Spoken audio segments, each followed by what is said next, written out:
అదే రక్తం పంచుకున్న బిడ్డ కేసీఆర్ బిడ్డ కేటీఆర్ చెల్లెలు కల్వకుంట్ల కవితకు ఆస్తిలో భాగం ఇవ్వాల్సి వస్తుందని కష్టాలలో జైలుకు పోయి ఇంటికి వచ్చి నాకు కాస్త సాయం చేయంటే సాయం చేయాల్సి వస్తుందని ఈ కర్కోటకుడు సొంత చెల్లెల్నే ఇంట్లో నుంచి బయటికి గెంటేసిన నీచమైన చరిత్ర తారక రామారావుది కాదా? ఒకసారి మా అక్కల్ని ఆలోచన చేయమంటున్నా. చెడిపోయి పుట్టింటికి పోకూడదని అంటారు పెద్దలు, కానీ ఒకవేళ చెల్లి కష్టాలలో ఉండి ఇంటికి వస్తే వేల కోట్ల రూపాయల ఆస్తి ఉన్నోడు సొంత తొడబుట్టిన చెల్లెలకు సాయం చేయకుండా ఇంట్లో నుంచి గెంటేస్తే కన్న తండ్రి కళ్ళు మూసుకొని పోయి ఉన్నాడా? కన్న తండ్రి ఏమన్నా ధృతరాష్ట్రుడా? కొడుకును పిలిచి సలాకి కాల్చి వాత పెట్టి వంగబెట్టి ఈపుల మీద 4 గుద్ది సగం ఆస్తి బిడ్డకి ఇవ్వాలి కదా, కానీ ఇంట్లోకి వెళ్ళి బయటికి గెంటేసిండు. కానీ నేను మీ అందరినీ సొంత కుటుంబ సభ్యుల్లాగా ఇవాళ చూసుకుంటున్నానా లేదా? అంతెందుకు, ఆనాడు బతుకమ్మ చీరల కమిషన్లు కొట్టేస్తే ఆ ఇచ్చిన చీరలు ఎన్నడన్నా మీరు కట్టుకున్నారా అక్క? బతుకమ్మ చీరలు ఎన్నడన్నా కట్టుకున్నారా? పండుగ నాడైనా ఎన్నడైనా ఏడగట్టిరా చీరలు? పల్లి చేను వేసుకుంటే పందులు రాకుంటుండనికే బెదిరియనికే చేనుల కాడ కట్టిరు. మొక్కజొన్నలు వేసుకుంటే పక్షులు తినకుంటుండనికే వాటిని బెదిరించనికే చీరలు ఆ చీర తీసుకుపోయి కట్టిరు. ఎన్నడన్నా ఒంటి మీద మా ఆడబిడ్డలు కట్టుకుర్రా?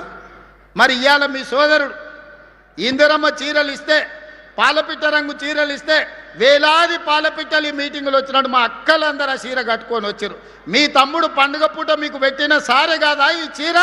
ఈరోజు మీరు ఆశీర్వదించడానికి వచ్చిందంటే ఇంతకంటే నాకు మనసులో ఆనందం ఏముంటుంది?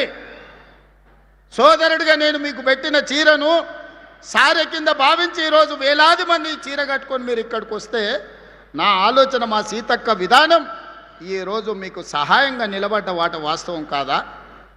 ఇదే కాదు, నిరుద్యోగ యువకులను ఇవాళ రెచ్చగొట్టాలని చూస్తున్నారు. ఉద్యోగ ఉపాధి నోటిఫికేషన్ల గురించి మాట్లాడుతున్నారు. ధర్నాలు నిరసనలు చేయమంటారు. 10 ఏళ్ళు ఉద్యోగాలు ఇవ్వలే. నోటిఫికేషన్లు ఇస్తే ప్రశ్న పత్రాలు బజార్లలో పల్లి బఠానీలలాగా అమ్ముకున్నారు. కోట్ల రూపాయలు సంపాదించుకున్నారు. పిల్లల ప్రాణాలు పోయినాయి.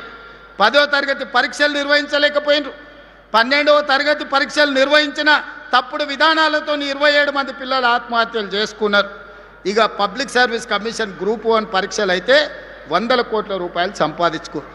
కానీ అదే మన ప్రభుత్వం వచ్చిన తర్వాత 70,000 ప్రభుత్వ ఉద్యోగాలు గ్రూప్ 1, గ్రూప్ 2, గ్రూప్ 3, గ్రూప్ 4, అదేవిధంగా పోలీస్, మెడికల్ అండ్ హెల్త్ వివిధ శాఖల్లో 70,000 ప్రభుత్వ ఉద్యోగ నియామకాలు చేపట్టి నిరుద్యోగ యువకుల యొక్క ఆకాంక్షల్ని, కలల్ని నెరవేర్చడానికి మన ప్రభుత్వం పనిచేసిన మాట వాస్తవం కాదా?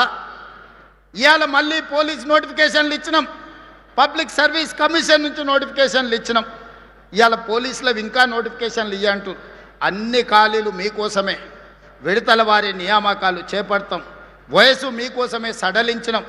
మీ మంచి కోసమే, మీ నిరుద్యోగ సమస్య పరిష్కారం కోసమే, మీ ఉజ్వల భవిష్యత్తు కోసమే ప్రభుత్వం ఆలోచన చేస్తున్నది. మీ రేవంత్ అన్న ఆలోచన చేస్తుండు. నా కుటుంబంలో ఎవరు ఉద్యోగాల కోసం పోయేది లేదు. ప్రభుత్వంలో మేము కింద మీద చేసేది లేదు. పేదల కోసమే, దళితుల కోసమే, గిరిజనుల కోసమే, మైనారిటీల కోసమే, మహిళల కోసమే ఈ ప్రభుత్వం పనిచేస్తుంది. ప్రభుత్వ ఉద్యోగ నియామకాలు చేపట్టే బాధ్యత నాది. విడతల వారీగా మీకు నియామకాలు చేపడతా, ప్రతి ఖాళీని భర్తీ చేస్తా. ఈరోజు నోటిఫికేషన్లు వచ్చిన పరీక్షలకు మంచిగా ప్రిపేర్ అవ్వండి. మాయ మాటలు వింటిరా మోసపోతారు. ఆనాడు అగ్గిపెట్టెరావు గారు, అఘోరరావు గారు 100 రూపాయలు పెట్టి పెట్రోల్ తెచ్చుకున్నాడు సీసా నిండా. 10 పైసలు అగ్గిపెట్టె తెచ్చుకోలే. రెచ్చగొట్టిండు. అమాయకులైన పిల్లల ఆవేశానికి లోనైండ్రు. శ్రీకాంతాచారి ఎల్బీ నగర్లో నిట్ట నిలువున తగలబెట్టుకొని తెలంగాణ కోసం ఆత్మ బలిదానం చేసుకున్నాడు. ఒక యాదయ్య, ఒక కానిస్టేబుల్ కిష్టయ్య, ఒక ఈశాన్ రెడ్డి, ఒక వేణుగోపాల్ రెడ్డి, 1200 మంది పిల్లలు తెలంగాణ రాష్ట్ర ఉద్యమంలో వీళ్ళు రెచ్చగొడితే, వీళ్ళు వీధి నాటకాలు వేస్తే ఆత్మ బలిదానాలు చేసి తెలంగాణ రాష్ట్రం తెచ్చుకున్నారు. కానీ చంద్రశేఖరరావు గారి కుటుంబంలో ఎవరికన్నా అగ్గిపుల్లంతనన్నా చేతి గాలిందా? ఎవరన్నా కుటుంబం వాళ్ళ బంధువులలో ఎవరన్నా తెలంగాణ కోసం ప్రాణత్యాగం చేసిండ్రా?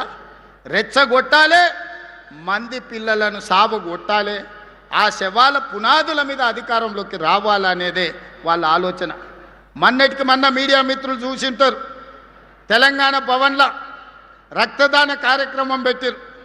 కాళేశ్వరం గోదావరి నీళ్లు మాకు ఇవ్వండి, మా రక్తం తీసుకోండి అని రక్తదాన కార్యక్రమం పెట్టారు తెలంగాణ భవన్లో. నేను అనుకున్న కనీసం తిన్న కొవ్వు అరుగుతుంది, హరీష్ రావుకు కేటీఆర్కు కొంత రక్తం ఇస్తే అనుకున్నా. వాళ్ళ కుటుంబంలో ఒక్కడు కూడా ఇయ్యలే. అమాయకులైన బీఆర్ఎస్ కార్యకర్తలు 100 మంది రక్తం ఇస్తే ప్రైవేట్ హాస్పిటల్లో పోయి కోట్ల రూపాయలకు ఆ రక్తం అమ్ముకున్నారు. ఆనాడు తెలంగాణ రాష్ట్రాన్ని దోపిడీకి పాల్పడుతుంది. వేల